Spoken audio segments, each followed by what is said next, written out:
Welcome વિદ્યાર્થી મિત્રો, આગળના લેક્ચરમાં આપણે સ્વાધ્યાયના 1 થી 7 દાખલા સુધી જોયા. સ્વાધ્યાયના 8મો દાખલો જુઓ તો આપણે રકમ એની વાંચશું. પહેલાં આપણે કે ભાઈ બે પ્લેટો વચ્ચે હવા હોય ત્યારે સમાંતર પ્લેટ કેપેસિટરનું દરેકનું ક્ષેત્રફળ છે એ આપણે આપી દીધું કે એ બરાબર 6 × 10⁻³ મીટર સ્ક્વેર.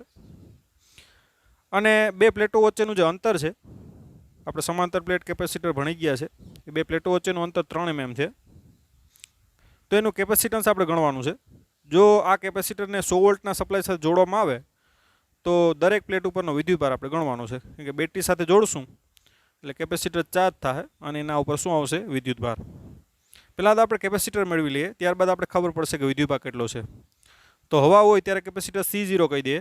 તો આપણે ખબર છે સમાંતર પ્લેટ કેપેસિટર ε0 એના છેદમાં શું થાય? D. ε0 નું મૂલ્ય 8.85 × 10⁻12 એ એટલે 6 × 10⁻3 ના છેદમાં D એટલે 3 mm એટલે કે 3 × 10⁻3 બરાબર. તો C0 આપણે કેલ્ક્યુલેટરથી ફટાફટ કરીએ. 8.85 × 6 / 3 તો એ આવશે 17.7 × 10⁻³ -3 કેન્સલ થાય 10⁻12. કેપેસિટરનો એકમ આપણે ખ્યાલ છે ફેરેડે. ઓકે, તો આવી ગયું બે પ્લેટો વચ્ચે હવા હોય ત્યારે કેપેસિટર. હવે 100 વોલ્ટની બેટરી સાથે જોડવામાં આવે તો કેટલો વિદ્યુતભાર આવશે? તો કે એ વિદ્યુતભારને Q0 કહી દઈએ, હવા છે એટલે. Q બરાબર શું થાય? CV. C0 × V. તો C0 આપણી પાસે 17.7 × 10⁻12 ગુણ્યા વોલ્ટ કેટલા છે? 100 વોલ્ટ. એટલે વિદ્યુતભાર આવશે 17.7 ગુણ્યા 10 ની કેટલી આવશે? -12 માંથી 2 જાય તો કેટલી આવશે? -10 કુલામ. તો આ રીતે વિદ્યુતભાર ગણી શકાય. હવે સ્વાધ્યાયનો દાખલા નંબર 9માં અહીંથી થોડુંક આગળ વધવાનું છે. સ્વાધ્યાયના 8 ઉપરથી જ સ્વાધ્યાયનો 9 છે. તો એમાં શું છે કે આપેલ જે કેપેસિટર છે 2.8માં સ્વાધ્યાયમાં, એમાં આપણે માઇકા એટલે કે અબરખની આપણે પ્લેટ મૂકવાની છે. અને એ અબરખની પ્લેટ છે એનો ડાયલેક્ટ્રિક અચળાંક K બરાબર 6 આપેલ છે. તો બે પ્લેટો વચ્ચે વોલ્ટેજ સપ્લાય જોડેલો હોય એટલે કે V બરાબર 100 વોલ્ટની બેટરી જોડેલી હોય ત્યારે અને વોલ્ટેજ સપ્લાય દૂર કર્યા બાદ આપણે દરેક પ્લેટ ઉપર કેટલો વિદ્યુતભાર હોય તો દરેક કિસ્સામાં શું થાય છે સમજાવો. દરેક કિસ્સામાં શું થાય એટલે કે એનો વિદ્યુતભાર કેટલો હશે, બરાબર, વોલ્ટેજ કેટલો હશે એ આપણે કહેવાનું છે. તો જ્યારે વોલ્ટેજ સપ્લાય જોડાયેલો રહે ત્યારે મેળવીએ આપણે. વોલ્ટેજ સપ્લાય જોડેલ હોય ત્યારે પહેલાં તો આપણે કેપેસિટર કેટલું થઈ જાય એ મેળવી લઈએ. કેમ કે ડાયલેક્ટ્રિક અચળાંક નાખ્યા પછી બરાબર આપણે ખબર છે કે એનું કેપેસિટર C બરાબર શું થાય? KC0.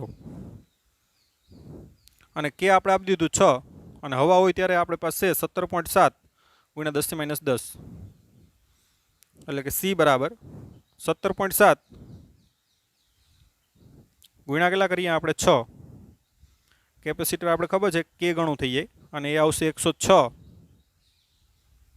× 10⁻, કેટલો આવશે? સોરી, અહીં 12 છે, ધ્યાન આપજો. 10⁻ કેટલું છે? 12. C0 તો એ આવશે 106.2 × 10⁻12 એટલે કે 1.06 ગુણ્યા કેટલા આવશે? 10⁻10 ફેરેડે. ઓકે, હવે વોલ્ટેજ સપ્લાય જોડાયેલો રહે તો કેપેસિટર આપણું બદલાઈ ગયું એટલે વિદ્યુતભાર પણ શું થઈ જાય? બદલાઈ જાય. કેમ કે સપ્લાય આપણે જોડેલી છે. તો વિદ્યુતભાર કેટલો આવશે? તો કે Q બરાબર કહી દઈએ આપણે કે CV, જ્યાં C એટલે હમણાં આપણે મેળવું કેટલું આવ્યું આપણી પાસે? તો કે 1.06 × 10⁻10 ગુણ્યા કેટલા વોલ્ટ છે? 100 વોલ્ટ. એટલે હવે જે નવો વિદ્યુતભાર આવશે એ કેટલો આવશે? 1.06 × 10⁻ કેટલો આવશે? 8 કુલમ. કેમ કે 100 વોલ્ટની સપ્લાય સાથે જોડેલું છે, ધ્યાન આપજો. આપણે શું કીધું કે ડાયલેક્ટ્રિક અચળાંક 6 આપણે બે પ્લેટો વચ્ચે મૂકી દીધો. 100 વોલ્ટની બેટરી જોડાયેલી રહે તો પહેલાં તો આપણે કેપેસિટર મેળવી લીધું. હવે કેપેસિટર મળી ગયું એટલે શું આવે? વિદ્યુતભાર. વિદ્યુતભાર ક્યુ બરાબર શું થાય સીવી, જ્યાં સી એટલે આપણે હમણાં મેળવ્યું એ ઇન્ટુ વી. તો આટલો વિદ્યુતભાર થશે. એટલે વિદ્યુતભારનો સંગ્રહ કરવામાં શું થશે વધારો, કેમ કે કેપેસિટરમાં શું થયું વધારો, તો વિદ્યુતભાર સંગ્રહ કરવાની ક્ષમતા પણ વધે. એટલે નવો વિદ્યુતભાર એડ થઈ જાય તો આટલો વિદ્યુતભાર થાય. હવે વોલ્ટેજ સપ્લાય દૂર કર્યા બાદ તમે આ પ્લેટ ડાયલેક્ટ્રિક અચાંક નાખ્યો હોય તો શું થાય એ આપણે કહેવાનું છે. તો એમાં બી વોલ્ટેજ સપ્લાય દૂર કર્યા બાદ ડાઈ ઇલેક્ટ્રિક અચળાંક વાળું માધ્યમ ભરતા. ઓકે, તો પહેલાં તો કેપેસિટર તો એટલું જ રહેશે, બરાબર. વોલ્ટેજ સપ્લાય દૂર કરી નાખી અને કે બરાબર 6 વાળું ડાયલેક્ટ્રિક અચાંક ભરીએ તો આપણે ખબર છે સી બરાબર KC0, અને એ આપણે ઓલરેડી મેળવી લીધું આગળ. કેટલું? 1.06 ગુણ્યા 10 - 10 ફેરેડે. હવે અહીંયા 100 વોલ્ટની બેટરી આપણે જોડેલી નથી, એટલે વિદ્યુતભારમાં બેટરી સાથે કેપેસિટર જોડેલું હોય તો વિદ્યુતભાર કેપેસિટરમાં આવવાનો છે. બાકી અહીંયા વિદ્યુતભારમાં કંઈ વધારો થવાનો નથી. કેપેસિટર આટલું જ મળશે, પણ વિદ્યુતભાર તમને કેટલો મળશે, તો કે જેટલો હવામાં હતો એટલો જ તમને મળશે અહીંયા ક્યુડેસ. જે આપણે હવામાં કેટલો હતો, સ્વાધ્યાયના 8મા દાખલા મેળવી લીધો 17.7 ગુણ્યા 10 - કેટલો 10 કુલમ. કે બેટરી આપણે જોડેલી નથી એટલે વિદ્યુતભારમાં કંઈ વધારો થશે નહીં. જેટલો અહીંયા હવામાં હતો, જો અહીંયા જોઈ શકો તમે, હવે સ્વાધ્યાયમાં 8માં જે હવામાં હતો એટલો જ વિદ્યુતભાર ટૂંકમાં અહીંયા રહેશે, કેમ કે બેટરી આપણે જોડેલી નથી, સપ્લાય વોલ્ટેજ જોડેલી નથી, એટલે વિદ્યુતભારમાં કોઈ વધારો થવાનો નથી. પરંતુ અહીંયા વિદ્યુત સ્થિતિમાન ઘટી જાય. કોનું? કેપેસિટરની બે પ્લેટો વચ્ચેનું. ઓલામાં શું હતું કે 100 વોલ્ટની બેટરી આપણે જોડી એટલે વિદ્યુત સ્થિતિમાન 100 વોલ્ટ જ રહેશે. ડાયલેક્ટ્રિક નાખ્યા પછી પણ કેટલો 100 વોલ્ટ. પણ અહીંયા ડાયલેક્ટ્રિક નાખ્યા પછી બેટરી આપણે દૂર કરી દીધી છે, ટૂંકમાં બેટરી દૂર કરી અને ડાયલેક્ટ્રિક નાખ્યો છે, તો એનું જે વિદ્યુત સ્થિતિમાન છે વી એ કેટલું થઈ જાય, ઘટી જાય. અને કેટલું થશે આપણે ખ્યાલ છે, સૂત્ર આપણે મેળવેલું છે, VDS બરાબર V/K. તો વી કેટલો છે આપણી પાસે 100 અને કે કેટલો છે અહીં 6, એટલે વિદ્યુત સ્થિતિમાન છે એ કેમાં ભાગનું થઈ જાય, જે આપણે થિયરીમાં ઓલરેડી એનું સૂત્ર મેળવેલું છે. એટલે વોલ્ટેજ છે હવે એ 16.66 એટલે 16.7 વોલ્ટ થઈ ગયા. એટલે કે બે પ્લેટો વચ્ચેનું વિદ્યુત સ્થિતિમાનનો તફાવત ડાયલેક્ટ્રિક નાખ્યા પછી કેટલો થઈ ગયા 16.7 વોલ્ટ. ઓકે, પણ વિદ્યુતભારમાં કંઈ ફેરફાર થશે નહીં, કેમ કે વિદ્યુતભારનું શું થશે અહીંયા સંરક્ષણ થાય. સ્વાધ્યાયનો દાખલા નંબર 10મો જુઓ.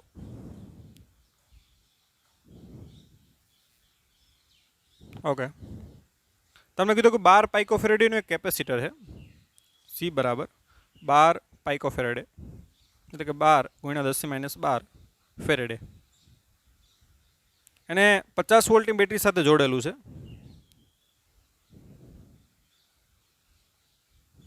ઓકે, તો કેપેસિટરમાં કેટલી સ્થિતિ ઉર્જાનો સંગ્રહ થાય? કેપેસિટરને બેટરી સાથે આ રીતે જોડ્યું, જોડાણ આપી દઉં તમને. આ 50 વોલ્ટની બેટરીનો ધન આ ઋણ, બેટરીનો ધન છે કેપેસિટરના ધન આરે આપવાનું થાય, બેટરીનો ઋણ છે એ ઋણ આપવાનું થાય. એટલે કેપેસિટરમાં બેટરીમાંથી વિદ્યુતભાર ક્યાં આવશે? કેપેસિટરમાં, અને એમાં ઉર્જા આવશે. અને ઉર્જા આપણે ખ્યાલ છે ઓલરેડી મેળવી લીધી, કેપેસિટરમાં સંગ્રહિત ઉર્જા 1/2 શું થાય? CV². તો 1/2 સી અહીંયા કેટલો આપેલ છે 12 ગુણ્યા 10 - 12, અને વી કેટલો છે અહીંયા 50, એનો વર્ગ કેટલો થાય? તો કે 2500. તો યુ બરાબર 6 દુ 12 બરાબર, તો 25 છક આપણે ખ્યાલ છે કેટલા થાય? 150 ગુણ્યા આ 2 મીંડા આપણે કાઢી નાખ્યા છે, 25 છક 150 એટલે 10 - 10 જૂલ, અથવા તો 1.5 ગુણ્યા 10 - કેટલી આવશે? 8 જૂલ. બરાબર, 2 પોઈન્ટ આપણે લઈ જઈએ આ બાજુ, 10 - 10 કેટલા થાય? 10 - 8 જૂલ. ઓકે, તો આ રીતે આરામથી કેપેસિટરમાં સંગ્રહિત ઉર્જા ગણી શકો. હવે સ્વાધ્યાયનો દાખલા નંબર 11મો જુઓ.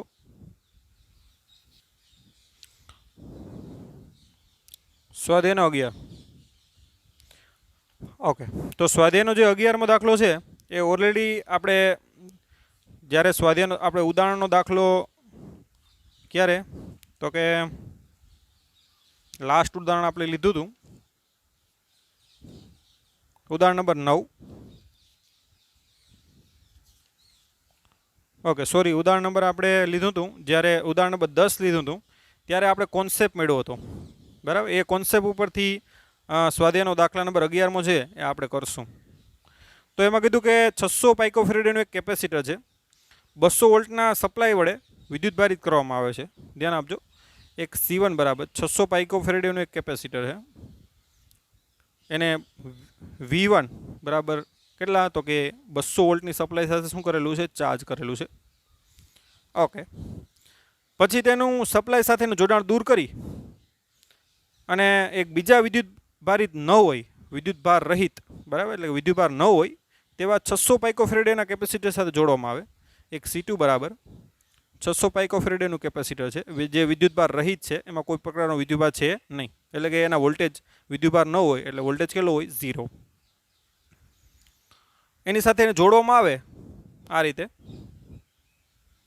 આપણું C1 જે ઓલરેડી ચાર્જ છે V1 વોલ્ટથી, અને આ C2 જેમાં કોઈ ચાર્જ નથી, તો આમાંથી વિદ્યુતભાર કેમાં આવશે, આમાં આવશે, અને આમાંથી આમાં વિદ્યુતભાર આવશે એટલે આપણે ખબર છે કે ઉષ્મા સ્વરૂપે ઉર્જા શું કરશે, ગુમાવશે, બરાબર. અને એ ગુમાવતી ઉર્જાનું સૂત્ર આપણે ઓલરેડી મેળવી લીધું કે ગુમાવતી ઉર્જા U અથવા U ડેશ બરાબર સૂત્ર શું છે આપણી પાસે ખબર છે, 1/2 C1 C2 ના છેદમાં C1 + C2 કાઉન્સમાં શું આવશે તો કે V1 - V2 નો શું થાય, હોલ સ્ક્વેર. ઓકે, તો એ પીરિયડ ખાસ જોજો, આપણે JW અને નીટ કોન્સેપ્ટ એ ટાઇટલ ઉપરથી એ આપણે સૂત્ર મેળવેલું છે, આખું સાબિત કરેલું છે મેં આ સૂત્ર. ઓકે, તો ગુમાવતી ઉર્જા U ડેશ બરાબર 1/2 C1 C2 એટલે કે 600 × 600 પાઇકો છે એટલે 10 - 12 × 10 - 12 એટલે 10 ની કેટલી થઈ, -24 છેદમાં 600 + 600 એટલે કેટલા થાય, 1200. 10 - 12 કોમન આવશે આ રીતે, તો આ રીતે 2 મીંડા કેન્સલ થાય, 6 દુ ને 12 એટલે અહીંયા 2 આવશે, 300 દુ બરાબર 600 એટલે 2 ઉડી જશે, અને 150 દુ કેટલા આવશે, આ ઉડી જશે, 10 - 12 અહીં ઉડી જશે એટલે 10 - 12 આવશે. એટલે ગુમાવતી ઉર્જા U બરાબર કેટલા આવશે તો કે 150 × 10 - 12. ઓકે, તો એનો હોલ સ્ક્વેર છે, ધ્યાન આપજો અહીંયા હજી આપણે.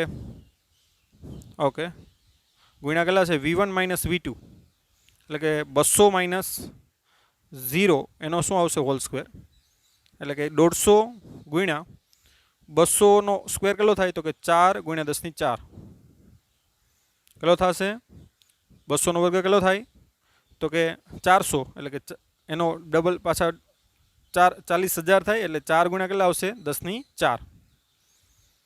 ઓકે, 15 ચોક 60, 15 ચોક 60 ગુણ્યા કેટલી આવશે તો કે આ મીંડું ગયું અને આ એટલે 5 જશે આમાં, એટલે 10 - 12 માંથી ટૂંકમાં 5 જાય તો 10 - કેટલો આવશે, 7, એટલે કે 6 × 10 - 6 જૂલ. તો આટલી ઉર્જા છે એ ઉષ્મા સ્વરૂપે શું કરશે, ગુમાવશે. ઓકે, ઓકે, હવે સ્વાધ્યાય દાખલા નંબર 12મો જુઓ.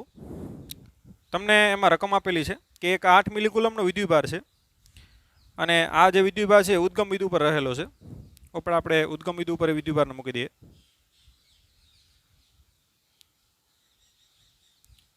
Q બરાબર 8 મિલીકુલમનો વિદ્યુતભાર ક્યાં છે, ઉદ્ગમ બિંદુ ઉપર. આને આપણે y અક્ષ કહી દઈએ, આને આપણે z અક્ષ કહી દઈએ, અને આ છે એને શું કહી દઈએ આપણે x અક્ષ. ઓકે, ત્યારબાદ આગળ વધીએ કે એક નાના -2 × 10 - 9 કુલમ વિદ્યુતભારને બિંદુ P બરાબર 0 0 3 એક વિદ્યુતભાર છે, સ્મોલ q કહી દઉં, -2 × 10 - 9 કુલમ. આ જે વિદ્યુતભાર છે એને ક્યાંથી ક્યાં લઈ જવાનો છે તો કે P = 0 0 3 એટલે 0 0 3 ક્યાં આવશે, અહીંયા z અક્ષ ઉપર. આ કહી દો 0 0 3. ઓકે, અંતર સેન્ટીમીટરમાં છે, ખાસ ધ્યાન આપજો. ત્યાંથી આપણે આર બિંદુએ લઈ જવાનું છે. આર છે ક્યાં છે તો કે 069 એટલે એક્સી આમ 0 છે, વાય આમ કેટલો છે તો કે 6 છે અને આ વાય આમાં એપ્રોક્સિમેટલી 6 કહી દો અને ઝેડ આમ કેટલો છે તો કે 9 એટલે આમાં ક્યાંક હશે બિંદુ આર બરાબર 069. ઓકે. ત્યારબાદ આરથી થઈ પહેલાં આપણે પીથી ક્યાં જવાનું છે આર જવાનું છે આ રીતે. પછી આરથી ક્યાં જવાનું છે તો કે ક્યુ, જે ક્યુ બિંદુ ક્યાં છે તો કે અહીંયા છે 040 સેન્ટીમીટર, ત્યાં જવાનું છે. તો આ માટે કેટલું કાર્ય કરવું પડશે ધ્યાન આપજો. આ વિદ્યુતભારને આપણે પીથી ક્યાં સુધી આર અને આરથી ક્યાં સુધી ક્યુ લઈ જવા માટે કેટલું કાર્ય કરવું પડે. હવે આ જે વિદ્યુતભાર છે 8 મિલીકુલમ એ આજુબાજુ શું ઉત્પન્ન કરશે વિદ્યુત ક્ષેત્ર, અને વિદ્યુત ક્ષેત્રમાં આપણે એક બિંદુએથી બીજા બિંદુએ લઈ જાય તો કરવું પડતું કાર્ય છે એના પ્રારંભિક સ્થાન અને કોના ઉપર આધાર રાખે અંતિમ સ્થાન. આ આર બિંદુ ઉપર કોઈ આધાર રાખશે નહીં. તો એ કરવું પડતું કાર્ય ડબલ્યુ બરાબર આપણે ખબર છે શું આવશે તો કે વી ક્યુ, જ્યાં ક્યુ એટલે આ સ્મોલ ક્યુ અને વી એટલે આ બે બિંદુ વચ્ચેનો વિદ્યુત સ્થિતિમાનનો તફાવત, અને એ આપણે ખબર છે કેટલો થશે તો કે વી ક્યુ માઇનસ વીપી ઇન્ટુ શું થશે અહીં ક્યુ. એટલે તો આપણે પહેલાં શું મેળવવું પડશે તો કે વીક્યુ મેળવવું પડશે અને વીપી મેળવવું પડશે. તો એ પહેલાં આપણે મેળવી લઈએ. તો વીક્યુ માઇનસ વીપી મેળવી લઈએ. ચાલો તો આ અંતર કહી દો, ચાલો આ અંતર R1 કહી દો અને આ અંતર કેટલું કહી દો R2. તો વીક્યુ એટલે શું થાય, આને કારણે અહીંયા વિદ્યુત સ્થિતિમાન કેટલું થાય તો કે કે ક્યુ ના છેદમાં R1 માઇનસ કે ક્યુ ના છેદમાં R2 બરાબર. આને કારણે અહીંયા R2 અંતર છે બિંદુવત વિદ્યુતભારને કારણે R1 અંતરે અને R2 અંતરે વિદ્યુત સ્થિતિમાનના સૂત્ર લખ્યા. આમાંથી કે ક્યુ કોમન નીકળી જાય 1/R1 માઇનસ શું આવશે 1/R2. કિંમત મૂકી દઈએ એટલે કે વીક્યુ માઇનસ વીપીની વેલ્યુ આપણે મળશે. કે એટલે 9 × 10⁹, ક્યુ એટલે કેટલું થાય તો કે 8 મિલીકુલમ એટલે 8 × 10⁻³ 1/R1. R1 એટલે કેટલું છે ધ્યાન આપજો, અહીંથી આ 3 છે 0 થી 0 ઉદ્ગમ બિંદુથી 0 0 3 એટલે R1 કેટલું થાય 3 સેન્ટીમીટરમાં છે. એટલે 10⁻² કોમન કાઢી લઈએ પહેલાં તો 1/3 3 × 10⁻² આવે માઇનસ 1/4 × 10⁻² આવે. 10⁻² નીચે શું કરી લીધી કોમન, માટે વીક્યુ માઇનસ વીપી 8 9 72 ગુણ્યા આ 10⁻1 આવશે અહીંયા 9 માંથી 1 જાય તો કેટલી આવશે 8, 4 - 3 ના છેદમાં કેટલી આવશે 12 એટલે -1 ના છેદમાં કેટલા આવશે 12, 12 × 6 = 72 એટલે વીક્યુ માઇનસ વીપી બરાબર કેટલા આવશે તો કે -6 ગુણ્યા કેટલા આવશે 10⁸ વોલ્ટ. તો આ બંને વચ્ચેનો વિદ્યુત સ્થિતિમાનનો શું આવી ગયો તફાવત આવી ગયો. માટે કરવું પડતું કાર્ય ડબલ્યુ બરાબર શું આવશે, આની કિંમત મૂકી દઈએ અને ક્યુની કિંમત મૂકી દઈએ. તો વીક્યુ માઇનસ વીપીની કિંમત કેટલી આવી આ સમીકરણમાં મૂકીએ આપણે 6 × 10⁸ ગુણ્યા ક્યુ એટલે કેટલું છે -2 ગુણ્યા 10⁻9 માઇનસ માઇનસ કેન્સલ થાય એટલે કરવું પડતું કાર્ય 6 દુ 12 ગુણ્યા કેટલી આવશે આ 10 અહીંયા કેટલી છે -9 અહીંયા 8 છે એટલે 10⁻1 એટલે કે 1 પોઈન્ટ કેટલી આવશે 2 જૂલ. ઓકે 10⁻1 છે 12 છે એટલે કેટલી થાય 1.2 જૂલ. ઓકે તો આ રીતે આરામથી દાખલો આ કરી શકો બરાબર. વિદ્યુત ક્ષેત્ર સંરક્ષિત ક્ષેત્ર છે આ કોન્સેપ્ટનો ઉપયોગ કરી અને આરામથી આ દાખલો ગણી શકાય. ઓકે સ્વાધ્યાયનો દાખલા નંબર 13 જુઓ. તમને કીધું કે બી બાજુ વાળું એક ઘનનું છે, એક ઘનના દરેક બિંદુ ઉપર ક્યુ વિદ્યુતભાર છે. દરેક બાજુ બી બાજુ વાળું એક સમઘન એટલે સમઘન છે, ધ્યાન આપજો અહીંયા.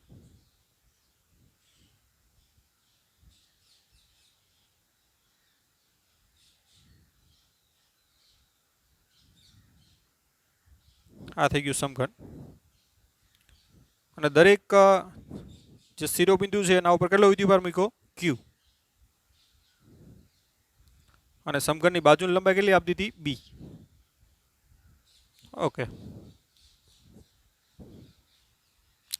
તો આ વિદ્યુતભાર તંત્રને લીધે ઘનના કેન્દ્ર ઉપર વિદ્યુત સ્થિતિમાન અને વિદ્યુત ક્ષેત્ર મેળવવાનું છે. આ જેનું કેન્દ્ર છે એના ઉપર શું મેળવવાનું છે આપણે? તો કે વિદ્યુત સ્થિતિમાન અને વિદ્યુત ક્ષેત્ર. ઓકે, તો કેટલા શિરોબિંદુઓ છે? તો કે 8 શિરોબિંદુ થાય ટોટલ. અને 8 ને કારણે આપણે અહીંયા શું મેળવવું પડે? તો કે વિદ્યુત સ્થિતિમાન મેળવવું પડે. તો ટોટલ વિદ્યુત સ્થિતિમાન V બરાબર શું થાય? તો કે V1 plus V2 up to શું થાય? V8. 8 વિદ્યુત ભારને કારણે શું થાય? તો કે બધા વિદ્યુત સ્થિતિમાનનો સરવાળો, અદિશ સરવાળો. કેમ કે વિદ્યુત સ્થિતિમાન કેવી રાશિ છે? અદિશ, એક પ્રકારનો આપણે ખબર છે કે કાર્ય જ છે. હવે બધાથી જે અંતર આ R થાય એ કેવું થશે? સેમ થશે. બરાબર, બેમાં આપણે દર્શાવ્યું છે. બધા શિરોબિંદુઓથી કેન્દ્ર વચ્ચેનું અંતર કેવું થશે? સેમ. અને એ R આપણે પહેલાં મેળવી લઈએ. તો આપણે ખબર છે કે આ મોટો વિકર્ણ છે, સમઘનનો જે મોટો વિકર્ણ છે એની લંબાઈ કેટલી થાય? તો કે આને આપણે ટોટલ 2R કહીએ તો મોટા વિકર્ણની લંબાઈ કેટલી? 2R. બરાબર, આપણે ખબર છે કેટલી થાય? તો કે √3b. કે આ કેટલું હોય? નાના વિકર્ણની લંબાઈ કેટલી હોય? √2b. અને આ કેટલું થાય? b. તો કાટકોણ ત્રિકોણનો ઉપયોગ કરી અને b² વત્તા √2b² એટલે 2b² એટલે કે 3b² થાય. તો આ રીતે કર્ણ બરાબર 3b² આવે. તો કર્ણનો વર્ગ બરાબર 3b² આવે એટલે કર્ણ બરાબર કેટલું થાય? √3b.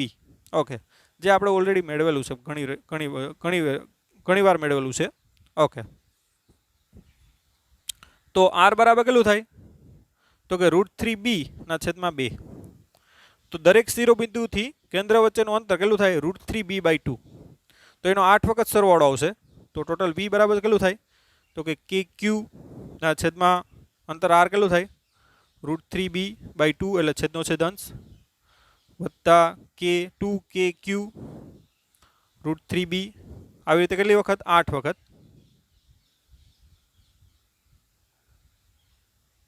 તો 8 વખત સરવાળો થાય એટલે 2 કૌંસમાં કેટલા આવશે? 8kq બાય કેટલો આવશે? √3b. એટલે 8 દુ કેટલા થાય? 16 kq. 8 દુ 16 kq ના છેદમાં કેટલો આવશે? √3b. ઓકે, કેની વેલ્યુ અહીં મૂકી શકીએ? કેની વેલ્યુ આપણે ખ્યાલ છે કે 1 શું થાય? 4πε0 kq ના છેદમાં √3b. સોરી, કેની વેલ્યુ આપણે રાખી દીધી છે એટલે 4 ઉડી જાય અહીંયા. એટલે જવાબ આ રીતે પણ લખી શકો કે ભાઈ 4q ના છેદમાં કેટલા આવશે? તો કે √3πε0b. ઓકે, તો આ રીતે પણ જવાબ રાખી શકો. આ થઈ ગયું સમઘનના બધા જે વિદ્યુતભારો છે કોર્નર ઉપર એને કારણે કેન્દ્ર ઉપર વિદ્યુત સ્થિતિમાન. હવે આપણે વિદ્યુત ક્ષેત્ર પણ મેળવવાનું કીધું. તો આપણે ખબર છે કે આને કારણે જેટલું વિદ્યુત ક્ષેત્ર હશે એટલું જ આને કારણે હશે. અને બંનેના વિદ્યુત ક્ષેત્ર કેવી હશે? વિરુદ્ધ દિશામાં. કેમ કે વિદ્યુત ક્ષેત્ર કેવી રાશિ? સદિશ રાશિ. એટલે આને કારણે જેટલું વિદ્યુત ક્ષેત્ર હશે એટલું જ આને કારણે હશે. અને બેની દિશા પરસ્પર કેવી થાય? વિરુદ્ધ થાય. તો આવી રીતે બધા વિદ્યુતભારને કારણે કેન્દ્ર ઉપર વિદ્યુત ક્ષેત્ર કેવું હશે? 0. કેમ કે એકબીજા અસરોની શું કરશે? નાબૂદ કરશે. તો એ તો આપણે ડાયરેક્ટ એ રીતે મેં જે તમને બોલ્યો એ તમારે લખી નાખવાનું થાય કે બધા વિદ્યુતભારોને કારણે બરાબર વિદ્યુત ક્ષેત્ર કેવું થાય? સમાન. અને દિશા પરસ્પર કેવી થાય? વિરુદ્ધ. માટે કેન્દ્ર ઉપર વિદ્યુત ક્ષેત્ર કેવું હોય? 0. જે આપણે ખ્યાલ છે ત્રિકોણ ઉપર મૂકેલું હોય કે ચોરસ ઉપર મૂકેલું હોય કે આવી રીતે લંબચોરસ ઉપર મૂકેલું હોય, બધા વિદ્યુતભારો સેમ મૂકેલા હોય. બરાબર, કોઈ ષટકોણ ઉપર ક્યુ વિદ્યુતભાર આ રીતે મૂકેલા હોય તો બધાને કારણે કેન્દ્ર ઉપર વિદ્યુત ક્ષેત્ર કેવું આવશે? 0. કેમ કે બધા વિદ્યુતભારોને કારણે વિદ્યુત ક્ષેત્રનો સદિશ સરવાળો થશે એ કેવો થશે? 0. પણ એક ખાસ નોટ કરજો, વિદ્યુતભારો કેવો હોવો જોઈએ? આ રીતે સમાન હોવા જોઈએ. તો આ સમિતિને કારણે કેન્દ્ર ઉપર વિદ્યુતભાર હંમેશા કેવો થતો હોય? 0. સમઘન હોય, ત્રિકોણ હોય, ચોરસ હોય, લંબચોરસ હોય, ષટકોણ હોય, પંચકોણ હોય, કોઈ પણ આકાર હોય તો એના બધા કોર્નર ઉપર જ્યારે એક સરખો વિદ્યુતભાર રાખેલો હોય ત્યારે કેન્દ્ર ઉપર હંમેશા વિદ્યુત ક્ષેત્ર કેવું થશે? 0. ઓકે, તો હવે નેક્સ્ટ જોઈએ આપણે સ્વાધ્યાયનો દાખલા નંબર 14મો જુઓ. તમને કીધું કે 1.5 કુલમ માઇક્રોકુલમ અને 2.5 માઇક્રોકુલમ આ બે વિદ્યુતભારો છે એને નાના ગોળાઓને એકબીજાથી 30 સેન્ટીમીટર અંતરે રહેલા છે. એટલે બે વિદ્યુતભારો છે ઓકે, આ Q1 વિદ્યુતભાર કહી દો, જે આપણે આપી દીધો 1.5 માઇક્રોકુલમ. આ Q2 વિદ્યુતભાર 2.5 માઇક્રોકુલમ. એની જે વચ્ચેનું અંતર છે એ કેટલું આપી દીધું તમને, તો કે 30 સેન્ટીમીટર. ઓકે, આગળ તો નીચેના સ્થાનોએ આપણે વિદ્યુત સ્થિતિમાન અને વિદ્યુત ક્ષેત્ર મેળવવાનું છે. પહેલાં એ કીધું તમને કે બે વિદ્યુતભારને જોડતી રેખાના મધ્ય બિંદુએ, એટલે કે આ મધ્ય બિંદુ જે અહીંથી આ અંતર કેટલું થાય, તો કે 15 સેન્ટીમીટર. એટલે ટોટલ કેટલું છે, 30 સેન્ટીમીટર. આ મધ્ય બિંદુએ આપણે દાખલા કે પી બિંદુ કહી દઈએ તો ત્યાં આપણે વિદ્યુત ક્ષેત્ર અને વિદ્યુત સ્થિતિમાન બંને મેળવવાનું છે. અને બીજું કે આ રેખાના મધ્ય બિંદુમાંથી પસાર થતી અને એ રેખાને લંબ, બરાબર, એ જ સમતલમાં મધ્ય બિંદુથી 10 સેન્ટીમીટર અંતરે વિદ્યુત ક્ષેત્ર અને વિદ્યુત સ્થિતિમાન મેળવવાનું છે આપણે. અહીં કોઈ ક્યુ બિંદુ, જે આ કેટલું અંતર આપી દીધું આપણે, 10 સેન્ટીમીટર. બે, બરાબર, આ જે રેખા છે એના મધ્ય બિંદુમાંથી પસાર થતી અને આ રેખાને લંબ આ એક જ સમતલમાં કેટલા, તો કે 10 સેન્ટીમીટર અંતરે આ બિંદુએ આપણે શું મેળવવાનું, તો કે આ બે વિદ્યુત ભારોને કારણે વિદ્યુત ક્ષેત્ર અને વિદ્યુત સ્થિતિમાન. તો એકદમ સિમ્પલ છે. પહેલાં તો આપણે મધ્ય બિંદુએ મેળવીએ એ વિદ્યુત ક્ષેત્ર પહેલાં મેળવીએ. તો આને કારણે વિદ્યુત ક્ષેત્ર E1 કહી દો, જેની દિશા આ બાજુ હશે, કેમ કે ધનમાંથી ક્ષેત્ર રેખા બહાર નીકળે. આને કારણે વિદ્યુત ક્ષેત્ર આ બાજુ હશે, કેમ કે આ પણ એક પ્રકારનો કેવો વિદ્યુતભાર છે, ધન. તો બંનેને કારણે વિદ્યુત ક્ષેત્ર આ રીતે કેવી દિશામાં હશે, તો કે વિરુદ્ધ દિશામાં. માટે વિદ્યુત ક્ષેત્ર છે એ બરાબર કેટલું થાય, ટોટલ પી બિંદુ આગળ વિદ્યુત ક્ષેત્ર EP કહી દો, તો બંને વિરુદ્ધ છે. હવે કયો વિદ્યુતભાર મોટો છે, Q2, એટલે E2 મોટું હશે, એટલે E2 માઇનસ E1 કરો. હવે વિદ્યુત ક્ષેત્ર આપણે ખ્યાલ છે, આ સદિશ સરવાળો જ કર્યો છે આપણે, કેમ કે બંને કેવા છે, વિરુદ્ધ દિશામાં. તો E2 એટલે કેટલું થાય, KQ2 ના છેદમાં શું થાય, તો કે અંતર RR જ છે બે, એટલે સોરી R1 R2 કહી દો, જે R જ લઈ લ્યો આપણે, અને આને લઈ લો R ડેશ અત્યારે. તો KQ2 ના છેદમાં R સ્ક્વેર માઇનસ KQ1 ના છેદમાં શું થાય, R સ્ક્વેર. કે ના છેદમાં R સ્ક્વેર કોમન કાઢી નાખો, કૌંસમાં શું આવશે, Q2 માઇનસ Q1. કે એટલે 9 ગુણ્યા 10 ની 9. R એટલે કેટલું છે અહીંયા, 15 સેન્ટીમીટર. ધ્યાન આપજો, અને R ડેશ લઈ લીધું આપણે. અહીંયા R છે અને અહીંયા R છે 15, એટલે R એટલે 15 નો વર્ગ કેટલો થાય, 225 ગુણ્યા 10 ની માઇનસ કેટલી આવશે, તો કે 10 ની માઇનસ 2 છે ને સેન્ટીમીટર, એનો વર્ગ કેટલો આવશે, 10 ની માઇનસ 4. Q2 એટલે કેટલો છે, 2.5 માઇનસ Q1 એટલે કેટલું છે, 1.5, અને માઇક્રોમાં છે એટલે 10 ની માઇનસ 6 કોમન કાઢી લઈએ આપણે, બરાબર. ઓકે, તો આવશે 9. 2.5 માંથી 1.5 જશે તો એ કેટલા આવશે, તો કે 1. તો 9 ભાગ્યા કેટલા કરીએ આપણે, 225. 9 ભાગ્યા 225 તો એ આવશે 0.04 ગુણ્યા 10 ની કેટલી આવશે, તો કે આ -6 અને -4 એટલે કેટલી આવશે, -2, અને 9 માંથી -2 જાય તો કેટલી આવશે, 7, અથવા તો 4 ગુણ્યા 10 ની કેટલી આવશે, 2 પોઈન્ટ આમ જાય એટલે 2 ઘટશે એટલે કેટલી આવશે, 5 ન્યૂટન અપોન કુલમ. તો આ રીતે વિદ્યુત ક્ષેત્ર કેટલું આવશે, 4 ગુણ્યા 10 ની 5 ન્યૂટન અપોન કુલમ. હવે વિદ્યુત સ્થિતિમાન મેળવીએ મધ્ય બિંદુ આગળ. તો વિદ્યુત સ્થિતિમાન કેટલું થશે, તો કે Q1 ને કારણે V1 કહી દો, Q2 ને કારણે V2 કહી દો, તો ટોટલ V બરાબર શું આવશે, તો કે V1 પ્લસ V2, એટલે કે KQ1 ના છેદમાં R વત્તા KQ2 ના છેદમાં R. કે વિદ્યુત સ્થિતિમાન કેવી રાશિ, અદિશ રાશિ, એટલે K અપોન R સામાન્ય કાઢી નાખો અને એની વેલ્યુ મૂકી દો, 9 ગુણ્યા 10 ની 9 છેદમાં R એટલે કેટલું છે, 15 સેન્ટીમીટર, એટલે 15 ગુણ્યા 10 માઇનસ કેટલી આવશે, 2. કૌંસમાં Q1 વત્તા Q2 આવશે, અને એ કેટલો છે, 1.5 વત્તા 2.5 એટલે કેટલા થશે, બોલો જોઈએ, તો કે 4 ગુણ્યા 10 ની કેટલી થશે, -6. ઓકે, તો આપણે 5 તેરી 15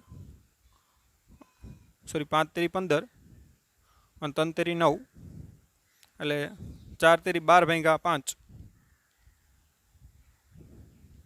તો આવશે 2.4 ગુણ્યા 10 ની કેટલી આવશે તો કે અહીંયા -2 છે, ધ્યાન આપજો, 12 નથી, અને -6 એટલે કેટલી આવશે -4 અને 9 માંથી -4 જાય એટલે કેટલી આવશે 5 ન્યૂટન અપોન કુલમ. આ રીતે વિદ્યુત ક્ષેત્ર કેટલો આવશે, સોરી વિદ્યુત સ્થિતિમાન, સોરી એનો એકમ શું થાય વોલ્ટ.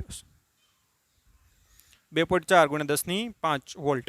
ઓકે, તો આ રીતે આરામથી તમે મધ્યબિંદુ આગળ વિદ્યુત ક્ષેત્ર અને આ રીતે વિદ્યુત સ્થિતિમાન મેળવી શકો. હવે આપણે આ 10 સેન્ટીમીટર અંતરે શું મેળવવાનું છે તો કે વિદ્યુત સ્થિતિમાન અને વિદ્યુત ક્ષેત્ર મેળવવાનું છે. તો આ અંતર આપણે મેળવવું પડશે. આ 15 છે, આ 10 છે, તો પાયથાગોરસનો ઉપયોગ કરી બરાબર ના કર્ણ આરામથી આપણે મેળવી શકીએ. તો કર્ણ કેટલો થશે તો કે 15 નો વર્ગ 225 વત્તા 10 નો વર્ગ કેટલો થાય 100, તો એ આવશે 325 અને એનું વર્ગમૂળ કેટલો આવશે તો કે 18.021, એટલે આ અંતર કેટલું થાય 18 સેન્ટીમીટર આરામથી આપણે મેળવી શકીએ. એ રીતે આ પણ કેટલું છે 15 જ છે અને આ કેટલું છે 10, એટલે આ પણ કેટલું આવશે 18 સેન્ટીમીટર. તો આપણે અંતર મળી ગયો. હવે તો ક્યુ બિંદુ આગળ વિદ્યુત સ્થિતિમાન પહેલાં મેળવી લઈએ. ચાલો વિદ્યુત ક્ષેત્ર નહીં પણ શું મેળવી લઈએ વિદ્યુત સ્થિતિમાન. ક્યુ બિંદુ આગળ વિદ્યુત સ્થિતિમાન, આ અંતર R1 કહી દો. આ સિમ્બોલ શું આપી દો આનો R1, ના આ પણ શું થાય R1 જ થશે કેમ કે બે સેમ છે. ઓકે, તો ક્યુ બિંદુ આગળ વિદ્યુત સ્થિતિમાન કેટલું થાય તો કે VQ કહી દો. VQ બરાબર શું થાય V1 પ્લસ V2, એટલે કે KQ1 ના છેદમાં R1 વત્તા KQ2 ના છેદમાં એ પણ અંતર કેટલું છે R1, એટલે K બાય R1 કોમન નીકળે. કાઉન્સમાં શું આવશે Q1 વત્તા Q2, એટલે કે 9 ગુણ્યા 10 ની 9 છેદમાં R1 એટલે 18 સેન્ટીમીટર, એટલે 18 ગુણ્યા 10 ની માઇનસ કેટલી આવશે 2. Q1 કેટલો છે આપણી પાસે તો કે 2.5, Q2 કેટલો છે તો કે પ્લસ 1.5 અને માઇક્રોકુલમમાં છે એટલે 10 ની માઇનસ કેટલો આવશે 6, એટલે 9 દુ 18, આ 10 ની માઇનસ 2 અહીં 10 ની માઇનસ 4 આવશે, 10 ની માઇનસ 4 9 માંથી જાય તો કેટલી આવશે 5 અને 2.5 વત્તા 1.5 એટલે કેટલી આવશે 4 ભાગ્યા 2 એટલે કેટલા આવશે તો કે 2 ગુણ્યા 10 ની 5 વોલ્ટ. ઓકે, તો આ રીતે ક્યુ બિંદુ આગળ શું મેળવી શકાય વિદ્યુત સ્થિતિમાન. હવે વિદ્યુત ક્ષેત્ર આપણે મેળવીએ ક્યુ બિંદુ આગળ. તો હવે ખાસ અહીંયા ધ્યાન આપજો. હવે Q1 ને કારણે જે વિદ્યુત ક્ષેત્ર હશે એ E1 આ રીતના હશે અને Q2 ને કારણે જે વિદ્યુત ક્ષેત્ર હશે એ આ રીતના હશે E2. હવે એને વચ્ચેનો જે આ ખૂણો છે આપણે મેળવવાનો થાય. પહેલાં તો E1 ને E2 ના મૂલ્ય મળી જશે અને બે વચ્ચેનો ખૂણો આપણે મળે ત્યારબાદ વિદ્યુત ક્ષેત્રને આપણે શું કરી શકીએ જોડી શકીએ બરાબર. તો પહેલાં તો E1 ને E2 ના મૂલ્ય મેળવી લઈએ આપણે. ચાલો તો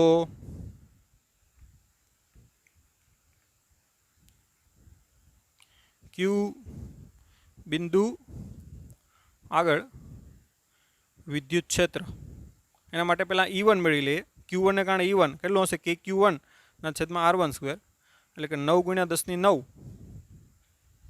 ગુણ્યા Q1 એટલે કેટલું છે 2.5 સોરી 1.5 ગુણ્યા 10 ની માઇનસ 6 છેદમાં R1 એટલે 18 નો વર્ગ કરો તો કેટલો આવશે 324 ગુણ્યા 10 ની માઇનસ કેટલી આવશે 2 ની માઇનસ 2 નો વર્ગ 10 ની માઇનસ 4, એટલે E1 આવશે 1.5 ગુણ્યા 9 ભાગ્યા 324, તો એ આવશે 0.04 ગુણ્યા 10 ની કેટલી આવશે તો કે -2 અને 9 માંથી -2 જાય તો કેટલી આવશે 7, એટલે કે 4 ગુણ્યા 10 ની કેટલી તો કે આ પોઈન્ટ અહીં લઈ જાઓ એટલે 4 ગુણ્યા 10 ની 5 ન્યૂટન અપોન કુલમ. એ રીતે E2 મેળવી લ્યો. તો E2 બરાબર શું આવશે તો કે KQ2 ના છેદમાં R1 નો સ્ક્વેર, કે બે માટે R1 કેટલું છે 18. ઓકે ઓકે તો એ કેટલું આવશે 9 ગુણ્યા 10 ની 9. Q2 એટલે ખબર છે આપણે કેટલું છે 2.5 માઇક્રોકુલમ એટલે 10 - 6 છેદમાં R1 એટલે 18 નો વર્ગ કેટલો થાય 324 ગુણ્યા 10 - 4. તો સેમ 10 - 2 તો 9 ગુણ્યા કેટલા કરીએ આપણે 2.5 ભાગ્યા કેટલા કરીએ આપણે 324. 9 ગુણ્યા 2.5 ભાગ્યા 324 તે આવશે 0.07 0.069 આવશે એટલે 0.07 કરી દઉં. ગુણ્યા 10 ની કેટલી આવશે તો કે -2 એટલે 7 એટલે કે 7 ગુણ્યા 10 ની કેટલી આવશે 5 ન્યૂટન અપોન કુલમ. હવે આ બંને વિદ્યુત ક્ષેત્રો જે આવ્યા આપણે E1 ને E2 એની વચ્ચેનો ખૂણો થીટા મેળવી અને ત્યારબાદ આપણે પરિણામી વિદ્યુત ક્ષેત્ર ખ્યાલ છે કે Q આગળ EQ હોય તો EQ બરાબર શું થાય તો કે E1 નો સ્ક્વેર પ્લસ E2 નો સ્ક્વેર પ્લસ 2E1 E2 શું થાય cos થીટા. એટલે પહેલાં તો આપણે શું મેળવવું પડે તો કે E1 અને E2 વચ્ચેનો ખૂણો થીટા મેળવવો પડે. તો અહીંયા સુધી લખી લ્યો ત્યારબાદ થીટા મેળવી અને કિંમત જ મૂકવાની છે હવે, કેમ કે E1 ને E2 આપણે ઓલરેડી આવા મળી ગયા. ઓકે તમે E1 ને E2 લખ નાખજો કેમ કે પેજ હવે ફેરવીએ છીએ આપણે. E1 આપણે કેટલું મળ્યું છે 4 ગુણ્યા 10 ની 5, E2 કેટલું મળ્યું છે 7 ગુણ્યા 10 ની 5 અને આ સૂત્રમાં એની કિંમત હવે આપણે મૂકવાની છે. તો આ થીટા મેળવવા માટે પાછી આપણે આકૃતિ રીડ્રો કરેલી છે. હવે આ થીટા છે ત્રિકોણમિતિ તમે આરામથી મેળવી શકો, પણ એના માટે તમારે ટેબલ પણ જોશે કેમ કે અહીંયા ખૂણો એ રીતના આવશે નહીં. તો ટેબલ આપેલું હોય તો આરામથી થાય, પણ આપણે ટેબલ વગર પણ આને આપણે થીટા આપણે સોલ્વ કરી શકીએ. હવે જો આ 15 અને આ પણ 15 છે એટલે આ લંબ દ્વિભાજક છે એટલે આ થીટા ડેશ થશે ને આ થીટા ડેશ થશે એટલે કે અહીંયા થીટા બરાબર શું લખાય 2 થીટા ડેશ બરાબર. હવે આપણે કોસ થીટા મેળવવું એટલે બંને બાજુ કોસ થીટા વડે કોસ વડે ગુણ નાખીએ એટલે કોસ થીટા બરાબર શું લખાય કોસ 2 થીટા ડેશ. ઓકે હવે કોસ 2 થીટા ડેશનું સૂત્ર આપણે ખ્યાલ છે કે કોસ 2 થીટા ડેશ બરાબર શું લખાય કોસ થીટા ડેશ વત્તા થીટા ડેશ. અને આપણે કોસ થીટા વત્તા થીટાનું સૂત્ર ખબર છે આલ્ફા વત્તા beta, cos alpha cos beta minus sine alpha sign beta. તો એ સૂત્ર આપણે ખ્યાલ જ છે. તો એના ઉપરથી શું આવશે કોસ થીટા ડેશનો સ્ક્વેર કેમ કે cos theta dash into theta dash એટલે કોસ સ્ક્વેર થીટા ડેશ આવશે માઇનસ શું થાય sine square theta dash. Okay તો આ સૂત્ર ઘણા ડાયરેક્ટ યાદ હોય, ન યાદ હોય તો આ રીતે પણ મેળવી શકાય. તો cos theta is equal to શું થાય તો કે કોસ 2 થીટા ડેશનું સૂત્ર આવી ગયું આપણી પાસે કે cos square theta dash minus sine square theta dash. હવે કોસ થીટા ડેશ આપણે આકૃતિ પરથી આરામથી મેળવી શકીએ કે કોસ થીટા ડેશ બરાબર શું લખાય સામેની પાસેની બાજુના છેદમાં કર્ણ એટલે કે 10 ના છેદમાં શું લખાય 18 સેન્ટીમીટર સેન્ટીમીટર ઉડીએ તો એ આવશે 5 ના છેદમાં 9. ઓકે અને sine square sine theta dash બરાબર શું થાય તો કે સામેની બાજુના છેદમાં કર્ણ એટલે કેટલા આવશે તો કે 15 ના છેદમાં 18. તો 6 તેરી 18 બરાબર 5 તેરી 15 એટલે 3 3 ઉડીએ એટલે કેટલું આવશે 5 ના છેદમાં 6. ઓકે માટે એની કિંમત મૂકી દઈએ આપણે તો કોસ થીટા બરાબર આનો વર્ગ આવશે કોસ સ્ક્વેર થીટા એટલે 5 ના છેદમાં 9 નો વર્ગ કેટલો આવશે 25 ના છેદમાં 81 માઇનસ 25 ના છેદમાં 36. ઓકે માટે કોસ થીટા 25 ના છેદમાં 81 તે આવશે 0.3 માઇનસ 25 ના છેદમાં 81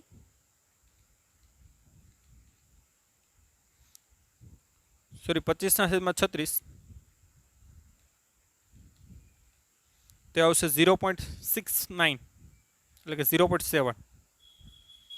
તો કોસ થીટા બરાબર કેટલો આવશે 0.3 માઇનસ 0.7 તો એ આવશે માઇનસ 0.4. તો આવી રીતે કોસ થીટાની વેલ્યુ કેટલી આવશે -0.4. ઓકે આપણે પોઈન્ટ પછીના આંકડા છે એ એપ્રોક્સિમેશન લીધું છે.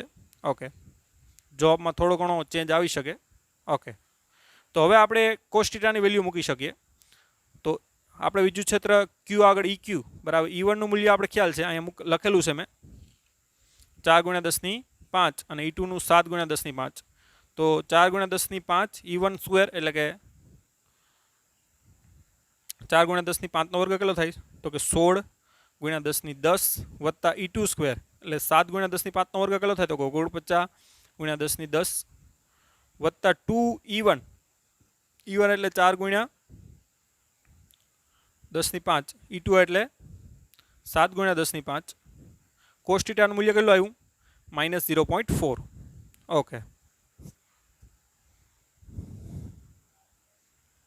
તો 49 અને 16 કેટલા થાય? 49 વત્તા 16 એટલે આવશે 64.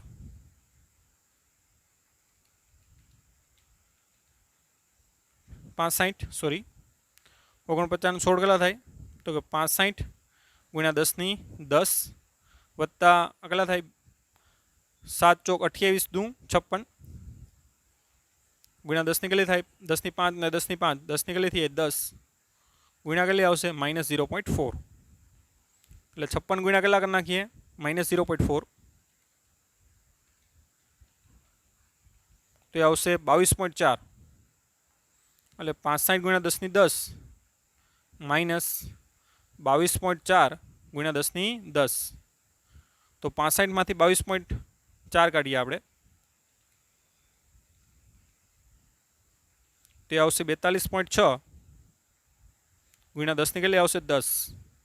તો 42.6 નું વર્ગમૂળ છે એ કેટલું થાય? તો કે 6.5 ગુણ્યા 10 ની કેટલી આવશે? 10 ની 10 નું કેટલી થઈ? 10⁵. તો આવી રીતે ક્યુ આગળનું વિદ્યુત ક્ષેત્ર 6.5 ગુણ્યા 10⁵ ન્યૂટન શું આપશે? કુલમ. તો આ રીતે વિદ્યુત ક્ષેત્ર સદિશ રાશિ છે અને આરામથી એ રીતે વિદ્યુત ક્ષેત્ર પણ ગણી શક્યો. તો આજના લેક્ચરમાં આપણે સ્વાધ્યાયના 14 દાખલા સુધી રાખીએ. આગળ આપણે આગળ વધશું. Okay, bye bye, take care, have nice day.